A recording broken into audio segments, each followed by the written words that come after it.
हाल ही में राज्य के परिवहन मंत्री नितिन गडकरी ने इलेक्ट्रिक बसों का उद्घाटन किया है, जो कि आम जनता को बेहद सुविधाजनक है। लेकिन जो सड़कों की हालत है वो दिन ब दिन बद से बदतर होती जा रही है, जिस वजह से सड़क दुर्घटनाएं बढ़ती जा रही है और इन दुर्घटनाओं में सबसे ज्यादा आम नागरिकों का समावेश है, जिसमें उनको भारी नुकसान का सामना करना पड़ता है। एक तरफ महंगाई और ऊपर से सड़क दुर्घटनाओं में होने वाले गाड़ियों के नुकसान। कुछ सड़क हादसों में तो जान तक गंवानी पड़ती है, जिसका असर आम जनता की रोजी रोटी पर पड़ता नजर आता है। लेकिन इसका असर नेताओं पर कब होगा, ये सवाल हर नागरिकों के मन में उठ रहा है।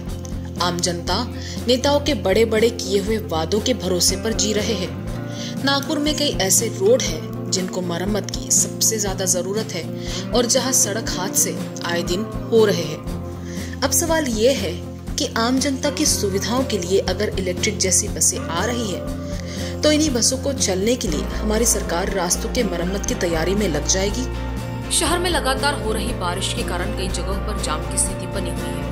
इससे एक तरफ नागरिकों को परेशानी का सामना करना पड़ रहा है और बताया जा रहा है कि शहर में बढ़ते गड्ढों से जाम की स्थिति बन रही है। शहर में 3 दिनों को छोड़कर पिछले एक पखवाड़े से बारिश हो रही है, जिससे शहर की सड़कें कई जगह जाम हो गई है। महाराष्ट्र नवनिर्माण सेना नागपुर ने स्वतंत्रता दिवस के अमृत जयंती वर्ष को मनाते हुए आज नागपुर के कॉन्स्टिट्यूएंट चौक पर बेहद उत्साहपूर्ण माहौल में देश के तिरंगे को सलामी दी और संविधान के संस्थापक भारत रत्न डॉक्टर बाबा साहेब अम्बेडकर की प्रतिमा पर पुष्पांजलि अर्पित की। मन से नागपुर ने जोश के साथ मनाया आजादी का दिन। कोयला मंत्रालय द्वारा कमर्शियल माइनिंग के तहत 122 कोल माइनिंग्स की नीलामी प्रक्रिया 23 मार्च 2022 को शुरू की गई थी।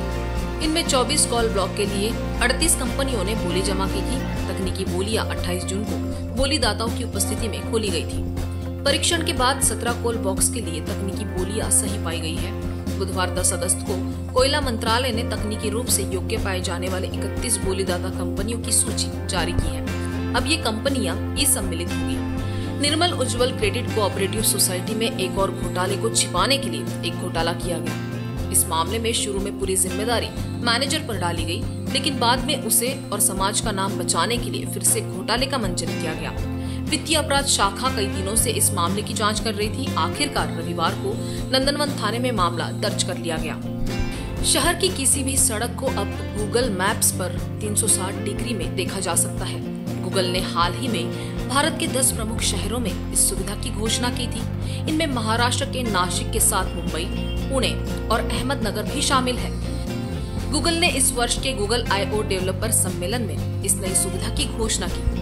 इस फीचर को भारत में उपलब्ध कराने के लिए गूगल ने टेक महिंद्रा और जेनेसिस इंटरनेशनल के साथ पार्टनरशिप की है। गूगल सड़क दृश्य उपयोगकर्ताओं को सार्वजनिक स्थानों पर सड़कों और इमारतों का 360 डिग्री दृश्य देता है। इस फीचर में फिलहाल दिल्ली, मुंबई, पुणे, नासिक, अहमदनगर, बड़ौदा, बेंगलोर, हैदराबाद, चेन्नई, अमृतसर जैसे 10 शहरों की सड़कें दिखाई दे रही है। इन 10 शहरों में मौजूद सड़कों के साथ साथ 1.5 लाख किलोमीटर सड़कें स्ट्रीट व्यू में उपलब्ध होगी। इससे सड़कों और सार्वजनिक स्थलों के भवनों का नजारा आसानी से देखा जा सकता है। नागपुर में भारत माता और स्वामी विवेकानंद की छवि पर माल्यार्पण और सलामी देकर साइड टू एम्बुलेंस नामक रैली का आयोजन किया गया। रैली में अंबाझरी थाने के वरिष्ठ पुलिस निरीक्षक गजानन कल्याणकर और सीताबर्डी थाने के वरिष्ठ पुलिस निरीक्षक अतुल सबनीस मुख्य अतिथि के रूप में मौजूद थे। रैली गांधीनगर स्केटिंग ग्राउंड से शुरू होगी और रैली LAD कॉलेज चौक, अभ्यंकर नगर चौक, माटे चौक, Swami Vivekananda memorial Ambazari garden, campus चौक, फुटाला बिरसा मुंडा पुतला चौक, रविनगर चौक, रामनगर चौक, हिल रोड से होकर गुजरेगी। शंकर नगर समापन गांधीनगर स्केटिंग ग्राउंड में आयोजित किया गया था। रैली का मकसद ये था कि अगर किसी भाई के परिवार के सदस्य एम्बुलेंस में होते तो सड़कों पर लगे जाम में चंद मिनट की कमी से उनकी जान चली जाती। रैली का आयोजन नागरिकों में जागरूकता पैदा करने के लिए किया गया था। रैली को सफल बनाने के लिए युवा एक क्रांति फाउंडेशन के सभी सदस्यों ने कड़ी मेहनत की। हम आजादी के अमृत महोत्सव का जश्न मना रहे हैं। अगला कदम स्वर्ण जयंती की ओर होगा। अगले 25 साल हमारे लक्ष्य की ओर यात्रा करने वाले होंगे। देश के विकास के लिए सबसे पहले शहरों का विकास जरूरी है। इनमें नगर निगम की महत्वपूर्ण भूमिका होती है और नगर निगम नागरिकों के बिना कार्य नहीं कर सकता है। ऐसे में नागरिकों की भागीदारी से ही काम जारी रहेगा। आज पूरा विश्व ग्लोबल वार्मिंग से जूझ रहा है। जलवायु परिवर्तन के असर को हर कोई महसूस करने लगा है। प्लास्टिक प्रतिबंध एक महत्वपूर्ण पर्यावरणीय कदम है। इसके लिए जिम्मेदार व्यवहार और नागरिकों की भागीदारी जरूरी है। नगर आयुक्त राधाकृष्णन बी ने नागपुर शहर के निवासियों के रूप में हम सभी से इस अमृत जयंती स्वतंत्रता दिवस पर जलवायु परिवर्तन और प्लास्टिक प्रतिबंध के संबंध में मिलकर काम करने की अपील की है। नागपुर के लोगों ने देश की आजादी के अमृत महोत्सव को उत्साह के साथ मनाया। शहर के सभी पार्कों, झीलों और अन्य दर्शनीय स्थलों को कल पूरे घर में देखा गया। महामेट्रो ने आंकड़े जारी किए कि नागपुर मेट्रो में दिन में 90,758 यात्रियों ने सफर किया।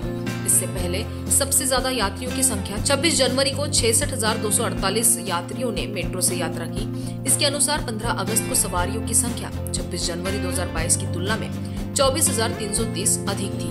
आजादी के 75 वर्ष का जश्न संपूर्ण देश में मनाया जा रहा है। आजादी का अमृत महोत्सव के अंतर्गत दक्षिण मध्य क्षेत्र सांस्कृतिक केंद्र नागपुर, सांस्कृतिक मंत्रालय, भारत सरकार द्वारा हर घर तिरंगा अभियान से जुड़ने का आह्वान किया गया।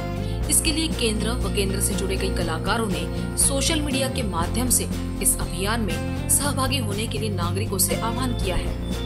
ये दिनांक 13 से 15 अगस्त 2022 के दरमियान अपने घर, कार्यालयों एवं संस्थानों पर तिरंगा फहराकर इस अभियान से जुड़े तथा इसे यशस्वी बनाएं।